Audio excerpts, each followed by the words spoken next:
आदाब।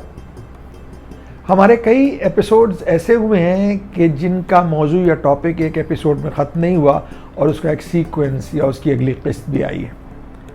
आप हजरात को याद होगा कि तस्लीम और आदाब वाला एपिसोड भी 2 हिस्सों में बटा हुआ था। इसी तरह से लखनऊ के बाजपाई ब्राह्मणों वाला जो एपिसोड था वो भी 2 किस्तों में आया था। अब हमने लफ्ज़ ब्राह्मण इस्तेमाल किया ब्राह्मणों के लिए, क्योंकि उर्दू वाले हमेशा ब्राह्मण को ब्राह्मणी कहते हैं, क्योंकि उर्दू में ब्रा नहीं है, प्रा नहीं है। इसलिए प्रदेश को हमेशा कहते हैं प्रदेश, प्रसाद को कहते हैं प्रसाद, राजेंद्र को कहते हैं राजेंद्र, वगैरह वगैरह। गालिब का तो मशहूर शेर है कि देखिए पाते हैं उशाक बुतों से क्या फैज़, देखिए पाते हैं उशाक बुतों से क्या फैज़, एक ब्राह्मण ने कहा है कि ये साल अच्छा है। हमारे पिछले एपिसोड में जिसमें हमने शमसाबाद के सफ़वी गोदाम वाले खानवादों का जिक्र किया था, उस सिलसिले में हमको बहुत से कमेंट्स मिले हैं और बहुत सी मज़ीद यानी फर्दर जानकारी भी मिली है। इसलिए ये ज़रूरी समझा हमने कि क्यों ना एक और एपिसोड इसी सिलसिले में शमसाबाद के लोगों पर किया जाए, शमसाबादी सफ़वी लोगों पर किया जाए। बात बिल्कुल सही है कि इस कदर लंबी तारीख़ है इनकी और कुछ माने में कुछ उलझी हुई भी है, उलझे हुए रिश्ते, उलझे हुए नाम, लेकिन वो सब बहुत ही दिलचस्प वाक़यात और बहुत ही दिलचस्प लोगों और हस्तियों का जिक्र है उसमें। और ये शुरू कहाँ से हुई कहानी, यानी अर्दलीब से लेकर इस्फ़हान, इस्फ़हान से दिल्ली, दिल्ली से अज़ीमाबाद जिसको पटना कहते हैं और हम लोग लखनऊ वाले पटने कहते हैं।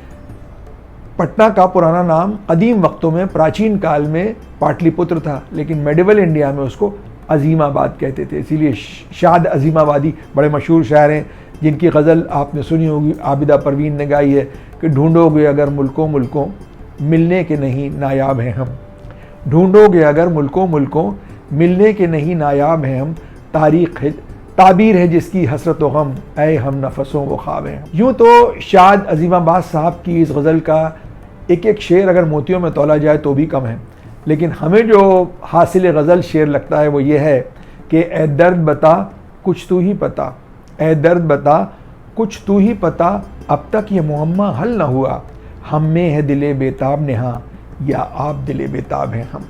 तो ये सफ़वी शहज़ादे जो थे वो अज़ीमाबाद से फिर फैज़ाबाद आए, फैज़ाबाद से लखनऊ और लखनऊ से फिर फ़तेहगढ़, फ़तेहगढ़ से फिर फाइनली शमसाबाद में लोग जाके ठहरे। तो इस सिलसिले में तारीख़ बहुत लंबी है, मुमकिन है कुछ बातें जो हैं उसमें कुछ 19-20 हो गई हो कहने सुनने में, तो उसके लिए शमसाबादी हजरात हमें जो कुछ इसमें कमी बेशी रह गई हो उसको दरगुजर फरमाएँ।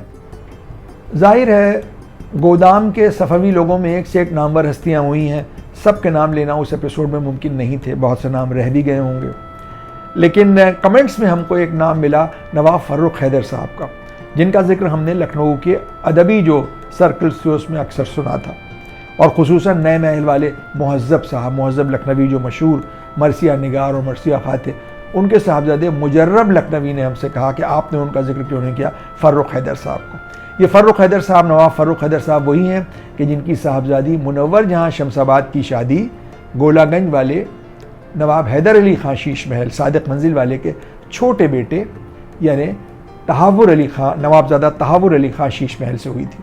मेरे ख़्याल से ये शीश महल वालों में यूँ तो बहुत सी शमसाबाद वालों में शादियाँ हुई हैं, ये शायद आखिरी शादी थी, क्योंकि इन लोगों का ताल्लुक़ हकीम मेहदी अली ख़ां से लेकर और फिर नवाब दूल्हा साहब तक बहुत ही जिसको कहना चाहिए बहुत एक दूसरे से मानूस थे ये लोग, और ये दोस्तियाँ जो थीं वो शादियों में भी के रिश्तों में भी तब्दील होती रही थी। जैसा कि हमने पिछले एपिसोड में अर्ज़ किया था कि शमसाबाद का गोदाम महल्ला जो है वो हर माने में बिल्कुल मिनी लखनऊ है, लेकिन वहाँ के जो महल सराय हैं या जो मकानात हैं उनमें और लखनऊ की इस नौइयत के, इस तर्ज के जो मकान हैं, जो बड़े महल नुमा मकान हैं या डेवड़ियाँ जिन्हें कहते हैं, उनमें एक बुनियादी फ़र्क है। वो ये कि शमसाबाद के इन घरों में मस्जिद नहीं है, जबकि लखनऊ के इतने बड़े मकानों में जो डेवड़ियाँ होती हैं उनमें एक इमाम बाड़ा और एक मस्जिद ज़रूर होती है, और प्राइवेट मस्जिद होती है घर के लोगों के नमाज़ पढ़ने के लिए। आप सुल्तान पैलेस जिसको डिप्टी अजीम साहब का इमाम बाड़ा कहते हैं वज़ीरगंज में, उसमें देख लें, नखास में, अफजल महल में आप देख सकते हैं, मंसूर नगर में, नए महल में भी, सब जगह आपको मस्जिदें और इमाम बाड़े साथ साथ मिलेंगे। और ये मस्जिदें बहुत बड़ी नहीं होती क्योंकि घर के लोगों की नमाज़ पढ़ने के लिए होती हैं, प्राइवेट मॉस्क होती हैं, लेकिन शमशाबाद में ये नहीं है। ये बात जब हमने दरियाफ्त की मुनव्वर जहाँ शमशाबाद से, तो उन्होंने बताया क्योंकि जब नवाब दूल्हा साहब ने इस गोदाम महल्ले में अपना मकान बनाया था, यानी वो जो पहला जो मकान था उसमें सबसे पहले उन्होंने इमाम बाड़ा और मस्जिद बनाई थी। वो मस्जिद काफ़ी बड़ी है और जैसे ही आप गेट से दाखिल होंगे तो वहीं आपको मस्जिद नज़र आएगी। उसके बाद जब ये ख़ानदान फैलना शुरू हुआ तो धीरे धीरे बेटों के पोतों के घर अलग अलग होने लगे, लेकिन उनमें एक as a way of tribute, यानी उस जो घर की जो एक जिसको कहना चाहिए हम आहंगी और एकता थी, उसको कायम रखने के लिए कि ये पूरा घर एक ही है, जबकि अलग अलग महल सराय बन गई थी। हर घर में मस्जिद नहीं बनाई गई बल्कि उसी मस्जिद को घर की मस्जिद समझा गया। अब ये आप कुछ तस्वीरें देख रहे हैं, पुरानी तस्वीरें हैं। इसमें मुनव्वर यहाँ शमशाबाद, ये देखिए आपको गरारा पहने हुए अपने लड़कपन के दिनों में है, और ये गरारे के साथ जो उनका जंपर है, जो ऊपर की शर्ट है, वो काफ़ी लंबी है। उस ज़माने का फ़ैशन यही था, अब तो ज़रा ऊंची होती है, उस ज़माने में लंबे जंपर गरारे पर पहने जाते थे। और फिर ये भी फ़ैशन हुआ था, हमारे घर में फूफियों की हमारी तस्वीरें अगर इस वक्त मुमकिन होता तो हम आपको दिखाते भी कि उसमें किस तरह से एक बड़ी लंबी फ्रॉक पहनते थे लोग गरारे के ऊपर। वो एक बड़ा फ़ैशन था उस ज़माने में। पुराने घरों की दास्तान जो है, यानी जो बहुत बड़े घर होते हैं महल नुमा, उनकी दास्तान जो है वो कभी आसेबी क़िस्सों, भूतों, जिन्नातों के बग़ैर कंप्लीट नहीं होती। और ऐसे ही कुछ क़िस्से हैं शमशाबाद के गोदाम महल्ले की, जो नवाब दूल्हा साहब की महल सराय थी उससे भी। कहते हैं जो उनके अहले ख़ानदान ने हमको बताया कि एक मरतबा नवाब दूल्हा साहब आराम फरमा रहे थे इमाम बाड़े और मस्जिद के दरमियान, कि एकदम से उनका पलंग हिलने लगा। तो उनको ये शायद एहसास हुआ कि ज़लज़ला आ गया। वो उठ के बैठ गए। उठ के बैठना था कि पलंग जो था वो बिल्कुल सीसॉ करने लगा, इन्हें पूरा कभी इधर जा रहा है कभी उधर। तो वो समझ गए कि हमसे कुछ कोई कहना चाहता है। तो उन्होंने कहा आप यहाँ रहते हैं और हम भी यहाँ रहने आए हैं, और ये मस्जिद है और ये इमाम बाड़ा है, यहाँ सब काम जो है वो नेक और अच्छे होंगे, लिहाजा आप भी आराम से रहिए और हम भी आराम से रहें। कहावत होती है कि हर ज़मीन का एक ज़मीन वाला होता है, ना उस पर कोई जिन्नात या किसी का कोई असर होता है। सब कहने, जो लोग इसको मानते हैं वो मानते हैं, जो नहीं मानते वो नहीं मानते। तो शायद वहाँ कोई इस तरह की कोई हस्ती होगी कि जिसका कुछ असर वहाँ रहा होगा। उसके बाद से उनका ख़ानदान भी वहाँ पूरी तरह से आबाद रहा, और वो साहब जो थे ना, उन्होंने किसी का पलंग हिलाया, ना कभी किसी की कुंजी हिलाई। नवाबीन के साथ ये तसव्वुर जुड़ा हुआ है कि वो बड़े ऐश व इशरत के लोग होते हैं, लेकिन नवाब दूल्हा साहब जो थे वो इंतहाई परहेज़गार और इबादत गुजार शख्स थे। देर रात तक नमाज़ें पढ़ते थे, और उनकी नमाज का, इबादत का भी एक मखसूस अंदाज़ था, वो ये कि हमेशा ज़ेर आसमान नमाज़ पढ़ते थे, खुले आसमान के नीचे। एक मरतबा वो नमाज़ पढ़ रहे थे कि तेज़ बारिश शुरू हो गई। तो मुलाजिम गया, उसने फ़ौरन उनके ऊपर एक छतरी लगा दी। जब उनकी नमाज़ ख़त्म हो गई तो उन्होंने मुलाजिम से नाराज़ होकर कहा कि तुम्हें क्या ज़रूरत थी कि तुम हमारे और हमारे रब के बीच में ये छाता लेकर आते। जब नवाब दूल्हा साहब का इंतकाल हुआ तो वहाँ के जो मकामी लोग थे, लोकल लोग थे, उन्होंने उनकी कब्र को एक पीर फ़कीर की कब्र की तरह ट्रीट करना शुरू कर दिया। वहाँ चादरें चढ़ने लगीं, वहाँ कव्वालियाँ होने लगीं। तो बहरहाल उनके जो बेटे थे नवाब दूल्हा साहब के, उन्होंने वहाँ पर एक कमरा बना के उसको बंद कर दिया, उसमें ताला लगा दिया, ताकि उनको ये अच्छा नहीं लगा कि उनके वालिद को जो है पीर फ़कीरों की तरह याद किया जाए।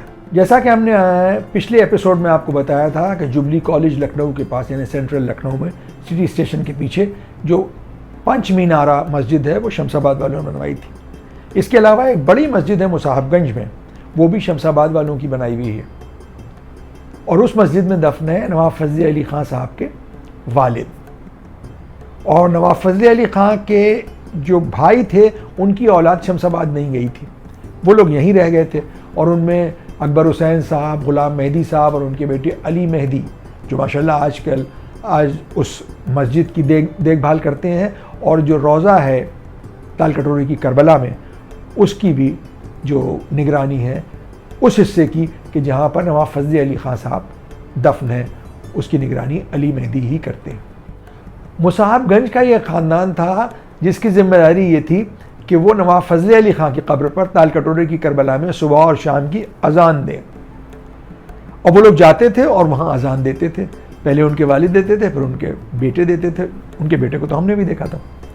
अब पता नहीं उस ख़ानदान में ये रिवायत कायम है कि नहीं है। और आपको मालूम है इसके लिए उनको जो हदिया आता था शमशाबाद से, यानी जो उनकी फ़ी आती थी, वो थी 10 रुपये महीना। अब आप ज़रा तसव्वुर फरमाइए, 10 रुपये महीना उनका हदिया होता था।